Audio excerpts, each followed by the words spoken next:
and welcome back to Nikhil Reacts, the show where I watch X-Men Evolution and try to figure out new branding for it every time. I'm filming a bunch of these in a row because I gotta go to a family member's wedding soon, so I didn't just wear the same shirt all month, okay? Anyways, where we last left off, the X-Men and the Brotherhood have finally fully formed and become aware of each other's intentions. Now the characters and the world are finally set. Let's see what a genuine X-Men Evolution adventure looks like.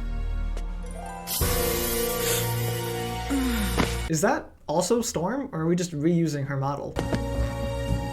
Okay, that's Wolverine. No one else has these like individual 6 hairs around their jaw. Jean! Sorry, you guys are heavy. Good lore confirmation. It takes mental strength to hold heavier things. I'm gonna think about that every time she lifts anything from now on. Storm? Storm! She's out. Okay, that's not Storm. It looks like it's Rogue. Why is Rogue going with the training exercise? Did she hop sides at some point I don't know about? Hold it! Hold it! Stop the simulation! They have a magic room that can simulate any issue. Right! Come on, Jean. We gotta help Radetzky load for the field trip. All right, double check your spelunking gear. Fun fact, I once went on a spelunking trip and got lost in the cave. Had to sit in pitch darkness while the people came back to find me. It was good fun. Look, how can we pretend she's the enemy in battle simulations while we're trying to convince her to be our friend? Okay, this is what I'm talking about. They keep changing Scott's motivation. He flips back and forth between trying to genuinely be nice to Rogue and get her on the X-Men and being weirdly antagonistic. Like, just decide if he's gonna be the friend or the asshole and then have someone else fill the other role, you know? Nobody wants you to stop trying with Rogue. I like to think of Mystique as like Ava from Abbott Elementary, but instead of running several different internet scams instead of doing paperwork, she's just sort of lurking around the school trying to do some subterfuge. I like that when Rogue's alone, she doesn't cover all of her skin. It's a small little design detail, but it shows just how much of her external appearance is manufactured by her fear of hurting those around her. Tell me, dear, have you forgotten how Mr. Summers and his friends attacked you? No, it's just that. Just this morning, I overheard them discussing their And then followed up by Mystique, the person she's closest to, almost touching her, and then remembering not to. Chef's kiss. Bad news. What? Seems administration won't clear your time off for the field trip. Clear her time off? Is Jean not a student? Does she work at the school? Oh man, that stinks. Who filled her spot? New student. I love she still doesn't have a name. I admire that they're not going with Anna Marie like the comics did after the movies, but it's so funny that they just will not name this girl. What do any of them think her name is? Rival telepath? Who's this gonna be? Emma? Shadow King? Magneto, why are you here? Right, the villain of this series. To pay you a compliment, your young charges. They seem to be flourishing under your tutelage. I'm very proud of them, Proud, yet you don't trust them. but I do trust them with my life. But not with the truth. Once again, this show impresses me by how well it adapts the relationships from the comic. That is such a Magneto and Charles conversation. For him to come by and be like, hey man, I see what you've been doing recently and I really admire it. It's good work and it's paying off, but also make them better. Also, they seem to have a history together. I don't think we'll get as far to the correct vibes as X-Men 97, but still love to see it. Wonderful. It's starting to snow. Yeah, fresh powder! Is this Paul or a different blonde boy? This isn't a snowmobile trip, people. Too much of the white stuff means we turn around.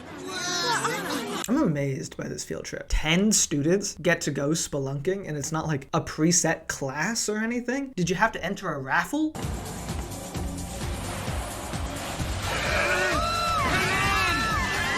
I know this teacher is not paid enough to be driving a bus through the snow on a winding mountain road. This man is so committed to giving these children a hands-on education experience. Where's the rest of his story? Does he have a name? Another thing the show gets absolutely right is that all of the X-Men are flirting with all of the other ones all of the time. Is this gonna be a genuine love triangle? I doubt it, but it's cute. Mr. Radetzky. Why not take our snowmobiles to the cave and wait out the weather there? Yes, love that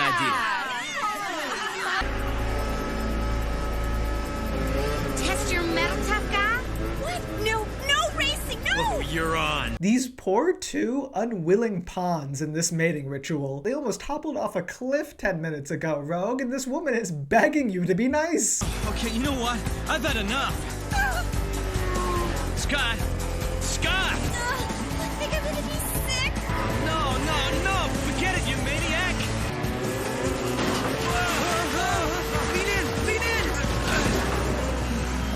Man, that girl is wiggy. She didn't care what happened to us. Yeah, this was supposed to be hot, sexy snowmobile and fun. Where did all this murderous intent come from? Why not tell them the truth? How do you tell students that their principal, whom they're supposed to respect, and their enemy are one and the same? Or maybe I was wrong. Maybe we're going further than X-Men 97. What do you mean the same? Like, Onslaught is the obvious thing, but there's no way we're doing Onslaught right now. So how in league with Magneto are you, Chuck? Trouble's brewing. A blizzard in the mountains. If only there was someone who could help with a bizarre weather situation. Damn! The geology club left for their field trip up there this morning. Okay, so it is a club. It's a club outing. How does Rogue get on board? Like, I get Mystique is manipulating this so that Rogue and Scott can be together, but was she like a reserved geology club member? Metamorphic rock. Question, what has altered it from its original state? Side note, Scott so would have been in the geology club. Exactly. Rock forms from very hot molten material. Its deformation usually a result of... Wow. We're not here to look at water, we're here to look at rocks. This is why you do not invite an outsider to the geology club bash. Am I a target for you and your ex-freaks? It's true, isn't it? I know all about your battle simulation. The one where I'm the enemy. No, wait. Rogue, it's complicated.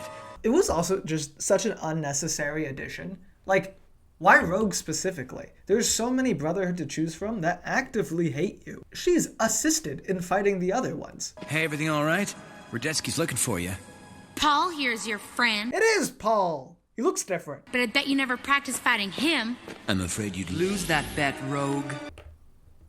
It was not Paul. Hello, Scott.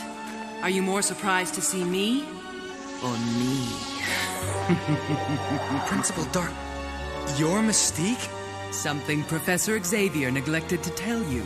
Okay, so Xavier knew Darkholm was Mystique. The kids didn't. I guess that lines up. But again, you knew both of them were involved with the Brotherhood, so that's kind of a skill issue, Scott. You X-Men are nothing but puppets for Charles Xavier. And I am a sharp blade cutting your strings, just so I can watch you fall! I think I mentioned in an earlier episode that this Xavier was like the most genuinely paternal one that we've seen. I am curious if we're going to embrace his more moral gray nature from the comics, or if this is all just a giant red herring. What did you do to Paul? Let's just say he missed the bus thanks to a little miscommunication about the departure time. Oh, you know what? Paul's the one who seconded the snowmobile idea. So Mystique's been planning this out from the beginning. I see you, show. No more secrets! She will come to us willingly, given the right incentive. You thought you could escape us, did you?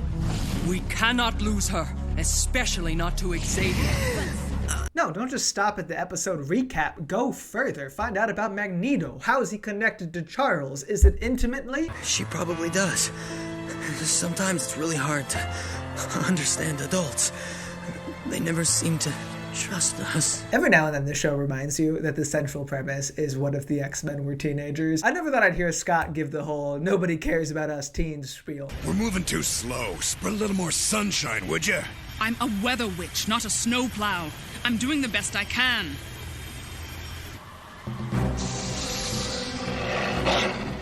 That is reasonably something I guess Mystique can do, but you never see her do it much in the comics. I feel like she usually sticks to people. Feels like it could come in handy more often.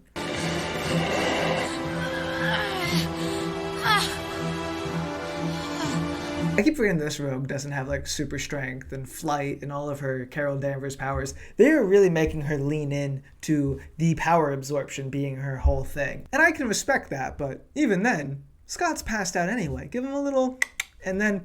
Scott, he's hurt. Great. How are we gonna find him in this whiteout? For as good as the show is, the one character who's done positively dirty is Storm. I know she had a line earlier where she was like, this is the best I can do, but why is it? It's weather. The problem is weather. This should be her spotlight episode. So far, the most impressive thing she's got to do is almost fry a toad. Then we'll give them something they can find. Open your eyes, Scott. Now!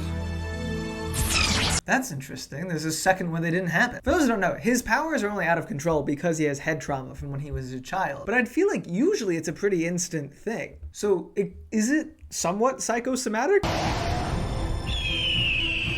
Give it up, Mystique, or you'll be tangling with a Wolverine. I like to think Wolverine threatens all wildlife he runs into in stressful situations, just in case. It's the same as lying to us. We had a right to know who our principal really was. Outside of the Rogue episode, they've never really interacted with Mystique. It has always been Darkholm who is their enemy. So why is this reveal so bad for them? I guess the implication is that they've been battling Mystique for a while, like in between the episodes, but it seems like they're just really banking on everyone knowing Mystique is the X-Men villain, and so that's why the X-Men don't like her. It's like we were playing with fire and didn't even know it. Rogue? I'm sorry, I like Xavier being like, okay, everyone's mad at me, everyone's had their turn. Rogue, would you like to yell at me now? It's your turn to call me a piece of shit if you'd like. It's not my place. Sure it is. You're a part of the family now. I must apologize for keeping this secret from you. But please understand, there are many challenges in your future. Secrets, elements of surprise. Some you're ready to deal with, some you're not. Yeah, I noticed that the whole Mystique is Darkclaw thing has distracted from whatever connection Magneto implied he had to Charles. Whatever their enemy and their friend is one and the same. Oh no! Hi, this is Nikhil from the editing room. If you've ever wondered if these were my genuine reactions or if I cut things to make myself seem better, then I hope this puts you at ease. The principal is their greatest enemy wasn't referring to him as the head of the Institute. It was referring to Darkclaw, their actual literal principal, because they go to another school. Still, he seems to know Magneto to some degree. We're all in this together. It's nice to know we've all got something to learn. That's what makes us X-Men. Nah, it's the being mutants, or more specifically, I guess, being mutants who live in this specific house run by a guy whose name starts with X. That's what makes you X-Men. We're gonna be late. Gotta get to gym. Do we think this is a very bad paper about Ronald Reagan's plan to defend America from nuclear missiles? Or did he get the D because he wrote it about George Lucas's film trilogy? I asked for a report on the Star Wars program. However, I wasn't talking about the movie.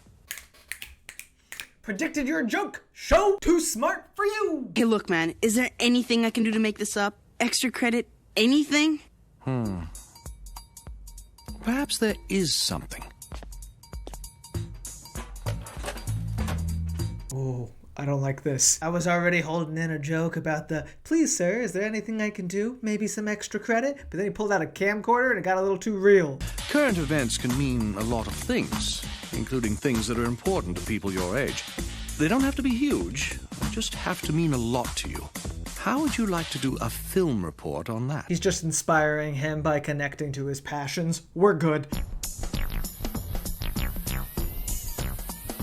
Hey, I can even see the Institute through this thing. Okay, so I guess they don't live in Westchester. They are not commuting to school every day. That's good to know. Image inducer's on the fritz. I've got to get back to the Institute before someone sees me.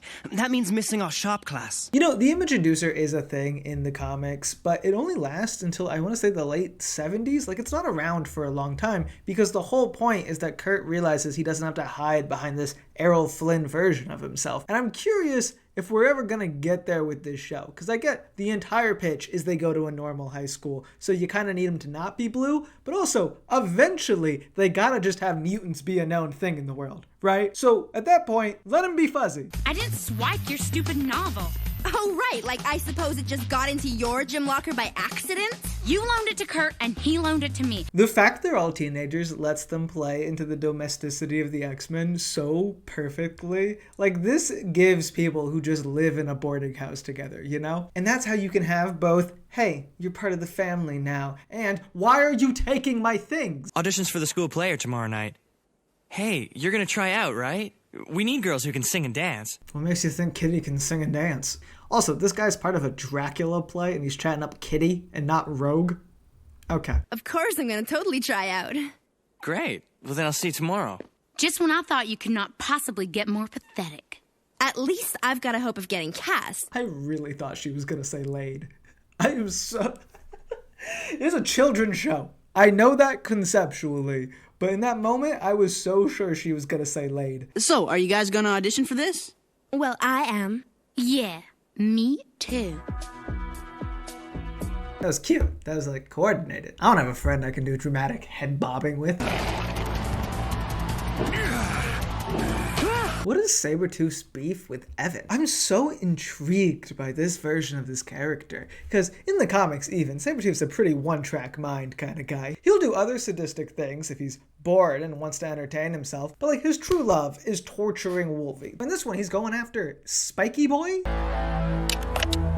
Okay, so he's not interested in Spike at all. He just wants the camera?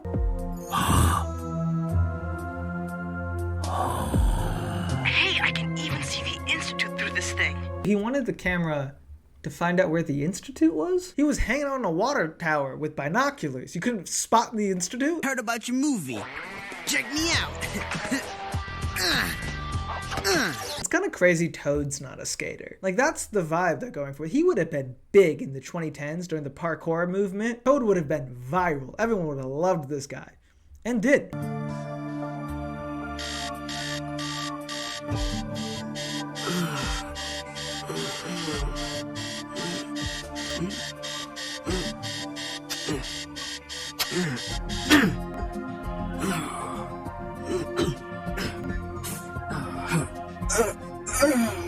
That sequence went on for so long. I was like, how long is this boy gonna wake up? And then the result was 2 spikes shoot out of him? Cool. I don't think a spike eye view is such a good idea.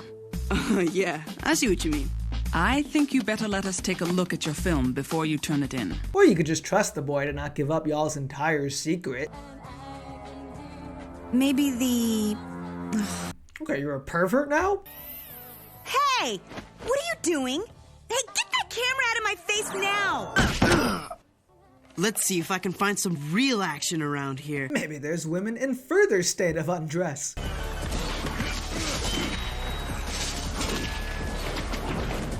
Watch your back.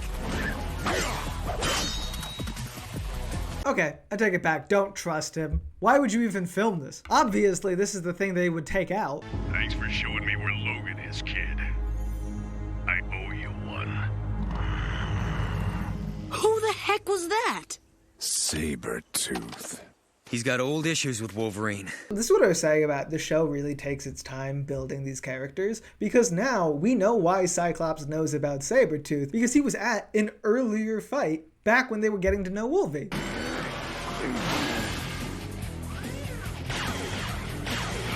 They've really increased the defenses since Toad jumped over a fence. Love to see it. Logan, I thought you had prevented Sabertooth from following you here. I did last time, Charles, but this time, he had help. I like taking a pause before fighting your arch nemesis to snitch to your boss. He's mine. Wait, I thought Wolverine had a silly triangle outfit in this series. What is Sabertooth wearing? It's like an inverse bacalo top. It only covers the middle section.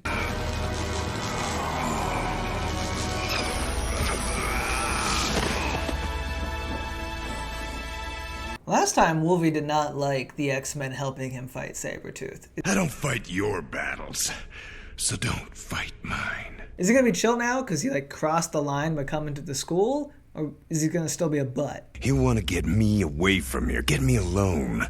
And to do that, he's gonna need... A hostage? This means all of the students are in danger. Yeah, I would think that knowing there are children Wolverine cares about and then where they are for 8 hours every single day is a bigger issue than knowing where the school is. You two think you can stop arguing long enough to help me do something important? Come on, Rogue, get with the program. Shake that thing. I have to have some way to face Sabertooth or everyone's in danger. Maybe I can make the girls dance for me.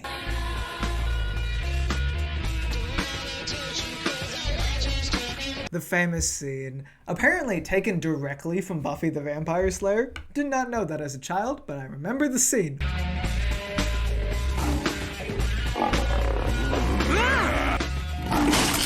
You're mine! Been expecting you. Was there more to the plan? Why were they dancing? Was this the idea, like, to lure Sabertooth out? They didn't need to dance for that, Evan. He was coming regardless. Big mistake. Yeah? Why? 'Cause it really ticks me off! I like how much taller Sabertooth is than him. I hadn't noticed that before. That's lore accurate. Oh, what? Does this Sabertooth have, like, actual animalistic features? He always has the nails, and he wears fur, but I don't think he's supposed to be, like, an actual beast. You planned this, didn't you, Porcupine? A little bit, yeah. Yeah, no, I thought most of this through, and everything I did was entirely necessary, so let's not ask any more questions. So, what's gonna happen to him? Oh, he'll get a little cooling off period. The Gambit special, dumped in the Arctic. Where am I? Can't remember.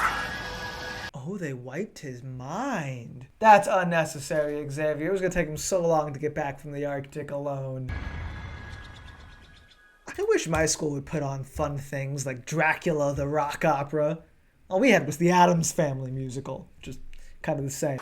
Welcome to Bayville, my new home. Hello? No, please no. I don't want to see the movie that Spike's been making this whole time. I want to see Dracula the Rock Opera.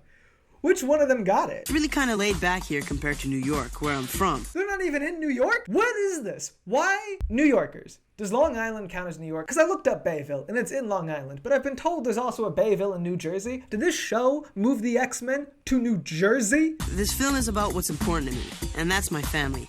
I mean, these guys aren't my real family, but they've kind of taken me in. Okay, so if they're trying to keep the mutant thing hush-hush right now, what do people think the Xavier Institute is? Because it's not a school. Clearly, they're at a school right now. So it's just 6 teenagers living together?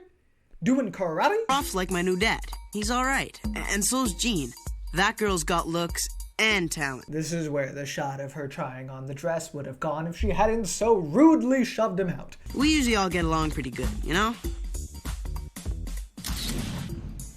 But even when someone's mad at me... He did include the scene, and it explicitly showed her using her power. Did Storm end up okaying this? Hanging tight through the good times and bad. So they both got cast to sexily dance around the main man. Every now and then, it does remind me this show's from the 2000s. So this film's dedicated to my new family. I'm not sure that qualified as current events, but okay. Rewatching these 2 episodes has been very interesting because I remembered them a lot less than the original 6. Something about the gang coming together just stuck in my mind. But if the question was, what does a normal X-Men adventure look like in this world? It seems like exactly what it should be. We had one dramatic episode with betrayal and reveals and genuine stakes, and one more cheesecakey episode that was just a slice of life in the day of the X-Men. And honestly, both those vibes encapsulate the comics in different ways. It's beyond clear at this point. The show lives and dies with its characters, and they're all genuinely so fun that I'd watch them do practically anything. Though preferably less perving on people with a camera. Anyways, that'll be it for today. If you enjoyed this video, make sure to leave a like and a comment. Only unfaltering praise, please. And if you want to see more, make sure to subscribe or check out the Patreon where the next episode is already up.